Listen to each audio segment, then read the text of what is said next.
Okay, welcome to the This Week in Golf podcast, and a lot to talk about. Let's start with Bryson DeChambeau shooting a 58 on the Sunday of the LIV event and winning the tournament, bringing it all home. And Bryson is a huge star, and I just saw him on the Pat McAfee show today, and let's face it, when LIV started and they got the stars, and they did get some good stars, Bryson was definitely one of the big ones. And he's been playing well all year. I think this is the first tournament he's won, but he did it in historic fashion. Shoots a 58, all he has to do on the final hole is make a par, and he'll shoot a 59, but he rolls in like a 40-footer, jumps in the air, 58, his greatest round ever. And quite honestly, made it look easy. Made it look really easy. I yesterday made a swing video. It's on the Golf BPM. It's in the app, in the video section. It's also on the YouTube channel if you want to look at it there. And it's basically all his swings on the day. And it was a little hard to actually find some good swings because, quite honestly, he kind of made it look easy, shooting the 58, which I guess if every shot is going in, it should look easy, right? But he seemed to be like almost chipping into every green. So his driving average for the week, I don't know what it was for Sunday because LIV doesn't have broken down stats on their website, but for the week it was 341 yards. And judging by the videos and the replays I was watching on YouTube, it looked like he had like 50 yards into every green.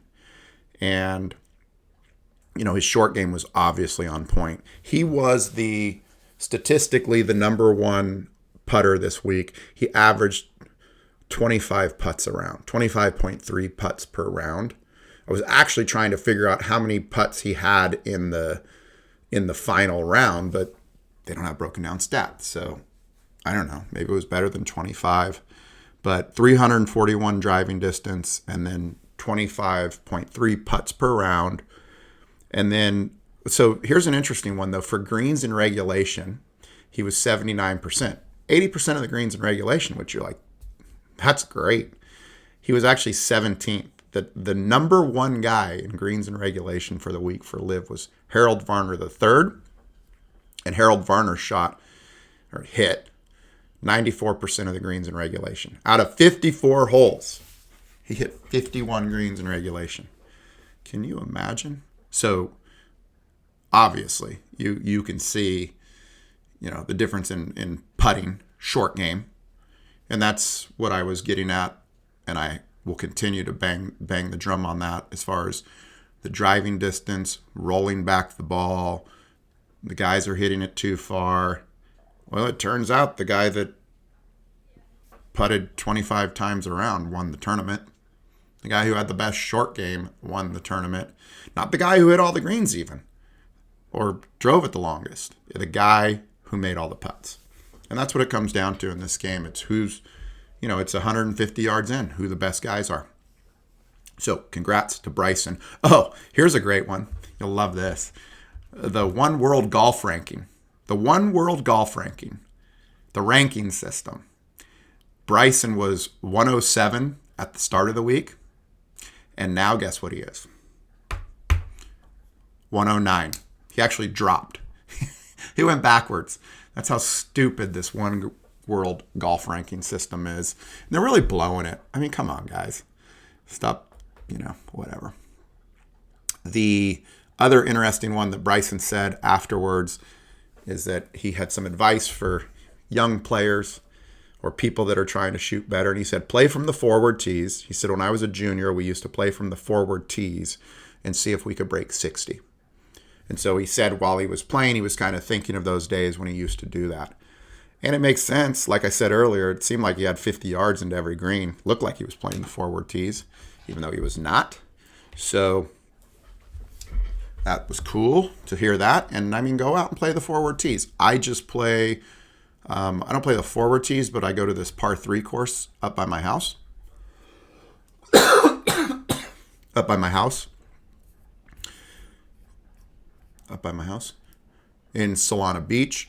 It's called Lomas Santa Fe, and it's an 18-hole course, but everything's a par 3.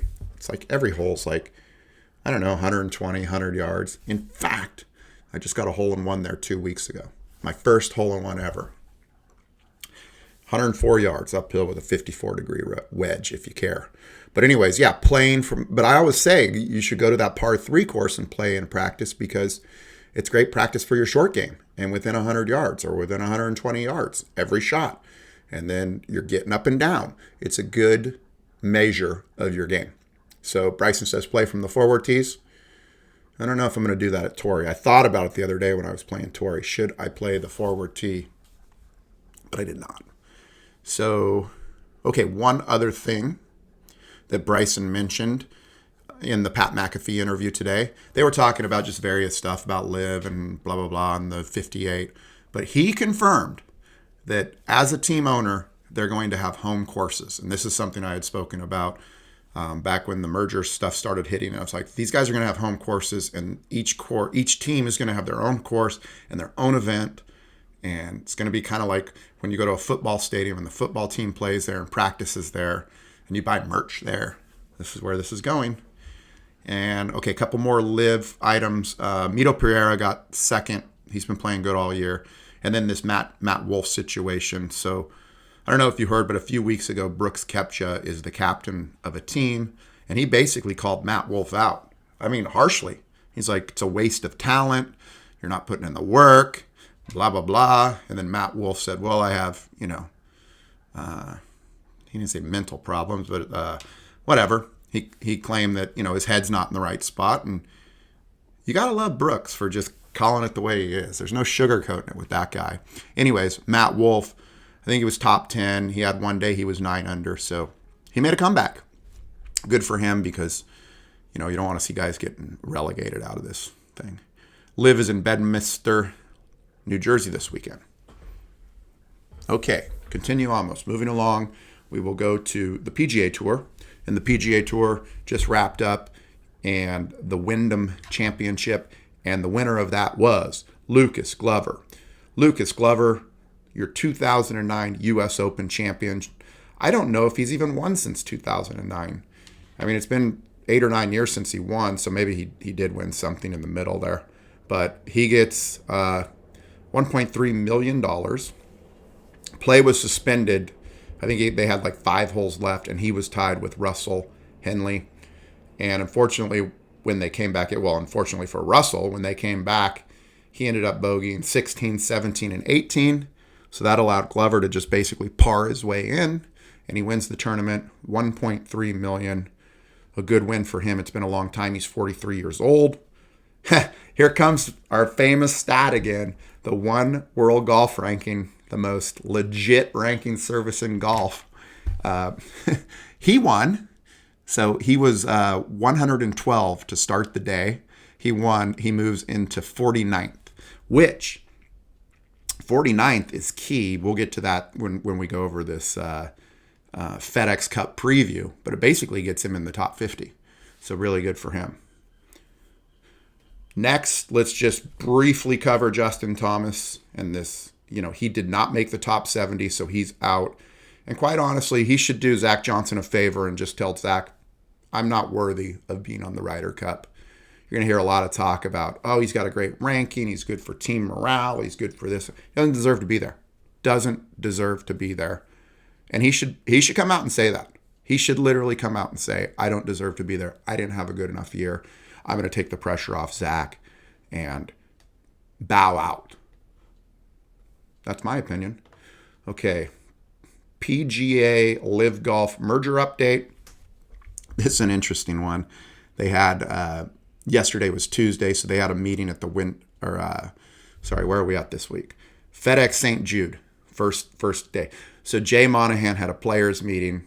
Of the 70 players, only like 20 showed up. Nobody significant showed up. Rory didn't go. So the handwriting's on the wall, dude. Jay is out. He's there as long as they need him. Tiger's in. There's an open board seat. Tiger's on the committee to help fill the open board seat. So we'll see what happens. But here's the interesting thing that like nobody ever asks. Here's a question. If I were in the golf media, I would ask. I would ask Jay, when is the next meeting with Yasser and the PIF? When are you guys actually getting together? We don't need to know what you're going to say or anything like that, but just when is this meeting happening? Because, we assume that Jimmy Dunn and Jay and Yasser and some of the other people that are involved in the board and PIF are meeting, but we don't even know when they're meeting.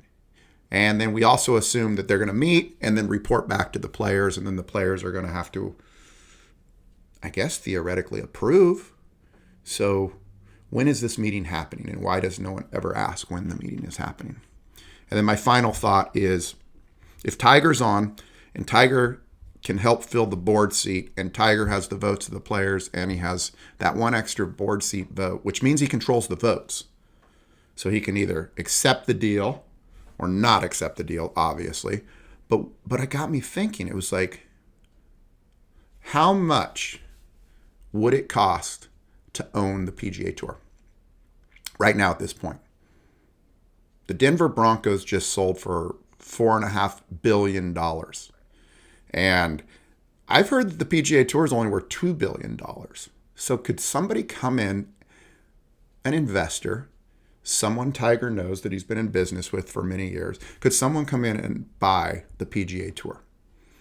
Just a question. I don't know. I mean, maybe it's not $4 billion, maybe it's $20 billion. And then, okay, maybe that's overpriced. But, you would think at $2 billion, if you could buy the PGA Tour, that'd be a pretty good deal.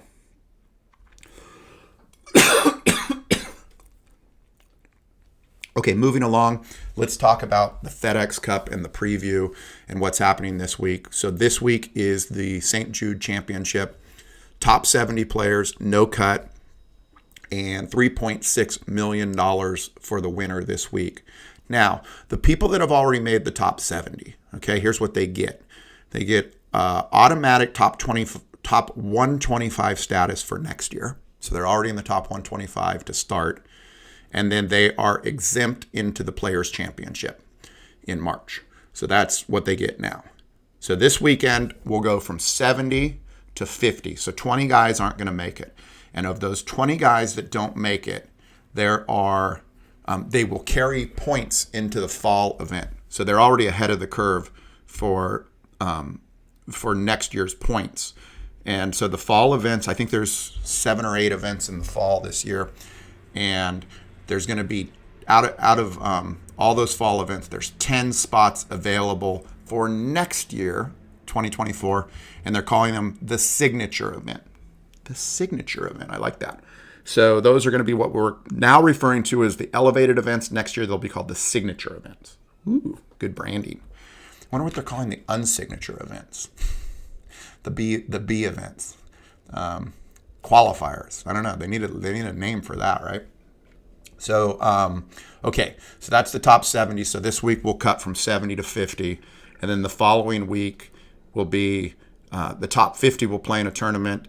And if you qualify for the top 50 this week, so I don't know, say you're player number 60 and you do good enough to get into the top 50, not only for the tournament next week, but you're actually in the standings for the FedEx standings, then you get all signature events for 2024, all signature events. And then the final event is the top 30, which is the championship.